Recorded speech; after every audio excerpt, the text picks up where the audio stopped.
Okay, we are going through the Bible, and we are in the book of 1 Samuel. And this is known as one of the history books. We've said that the Bible, as we're going through the whole Bible, there are different kinds of literature in the Bible. And the different books represent different types of literature. Well, what kinds of literature are there? There's history. And we're saying this book we're in right now is a history book. What other kinds of literature is in it? There's biography. Well, wouldn't this be a biography? Well, it's history that contains biography because it contains the story of King Saul. It contains the story of King David. It contains the biography of Samuel, this prophet priest. So there's biography contained in here, but it's not necessarily just a biography. Well, what would be the biographies in the scripture? I would think that the Gospels would be biography because the Gospels is strictly about Jesus. Now, there's other things in there, and there's even other little biographies in there, but it's the biography of Jesus, and all of the other biographies in there are because of the story of Jesus, the account of Jesus. So there's history books, there's biography, there's poetry. I would see the Psalms and the Proverbs, the Song of Solomon.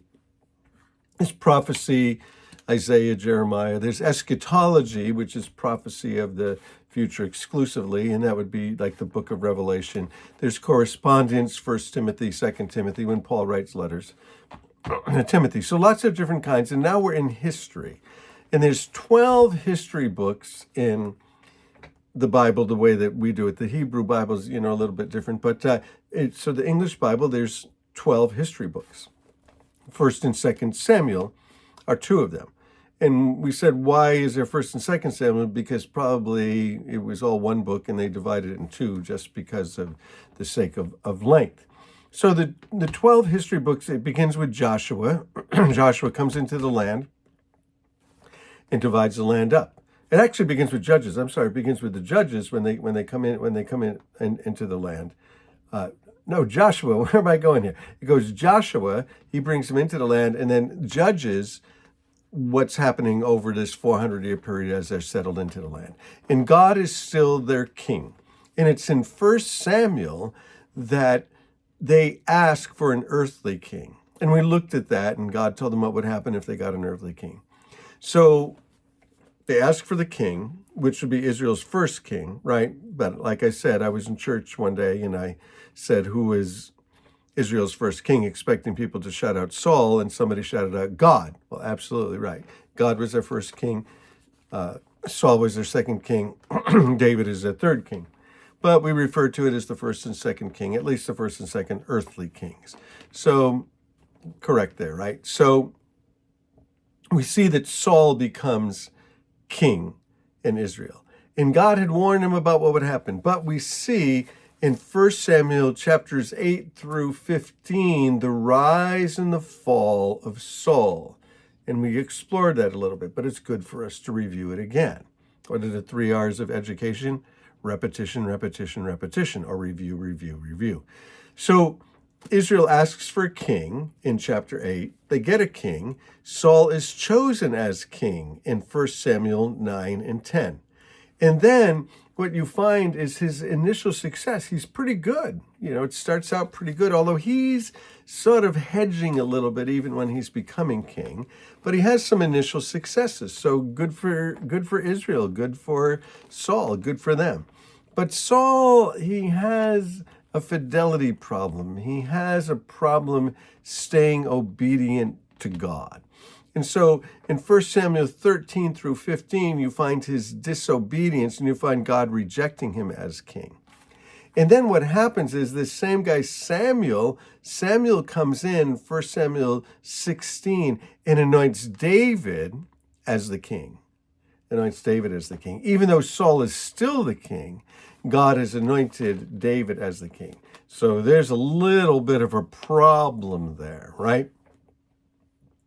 Saul continues to be king. He seems to be tormented by demons or by anxiety or depression or whatever it is. And in David, we find in 1 Samuel 16, David plays the harp for him. And when David plays the harp, and presumably all this praise music that David's playing and playing it skillfully, Saul tends to calm down. And so something about worship music that can calm us down. Listen to as much as you can. Learn as many hymns as you can. It calms you down. And so you have chapter 16, where David's doing that.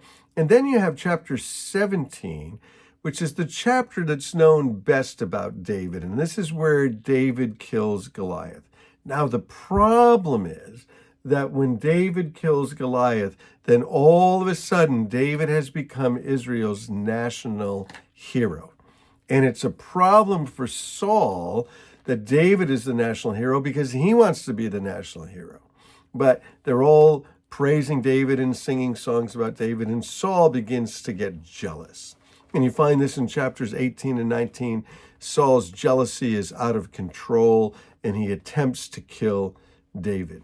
So actually, the rest of the book, chapters 20 through 31, are David's fugitive years. He's running away from Saul.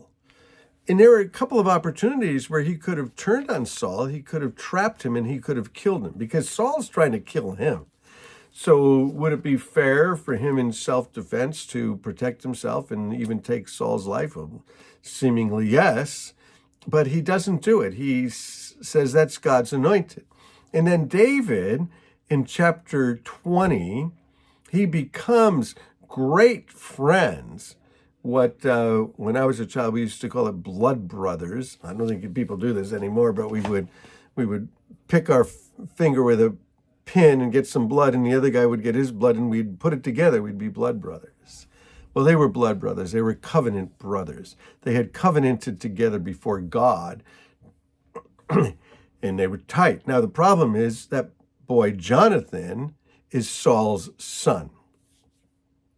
So Saul's going to get all upset about that as well, that his son is friends with David, and Saul hates David and is jealous of him. And so David flees, and Jonathan lets him know. They play this little sort of game, and Jonathan lets him know, what, dad is going to kill you. And so you find these chapters 21 through 23, when David is running away from Saul, hiding from him. And David starts to get some other people who are coming to his side, other people who've been rejected, and other people who, are having difficulties. And so David has a bunch of people that are doing this with him. And you find when he flees, then Saul starts to pursue him. He starts to go after him, starts to chase him down, starts to hunt him down. He's on the hunt, trying to get and kill David. And you find that in chapters 24 through 26, where he's trying to do this. Well, things go from bad to worse, and we've already looked at this, but let's just keep looking at it and expanding it a little bit and getting the big picture. Let's get the big picture down, because it goes from bad to worse in Saul's life. Again, David sparing his life when he could have killed him, but you get to the place where Samuel is telling Saul he's rejected, because Saul is consulting mediums, he's consulting demons, and you have the death of Saul, and you have the death of Jonathan, the death of Saul and Jonathan at the end of the book, and it's all about Saul's decline and his disobedience and David's rise to prominence, and the contrast that you see between Saul's fate and David's destiny. And so King David, you see the rest of this book is hold on, let me get to, lost my chapter here. You see it's David and Goliath, and David and Jonathan, Saul taking his life. And so in chapter 31. And so there's this whole contrast between how Saul is king and how David is king. So there we sort of sum up the life of David, sum up the life of Saul, again, just, adding some more color to it. And now we'll get into the book of 2 Samuel. And the book of 2 Samuel is going to pick up where we leave in 1 Samuel chapter 31, where we're seeing the death of Saul and the death of Jonathan, and we're going to see King David. And let's look at his life and see what happens in the life of King David. We will be in 2 Samuel. Let's move along. and start getting through the book and start seeing the whole book from a very rapid perspective, from a 30,000 feet perspective, but the Bible and the whole Bible. Hey, bless you guys.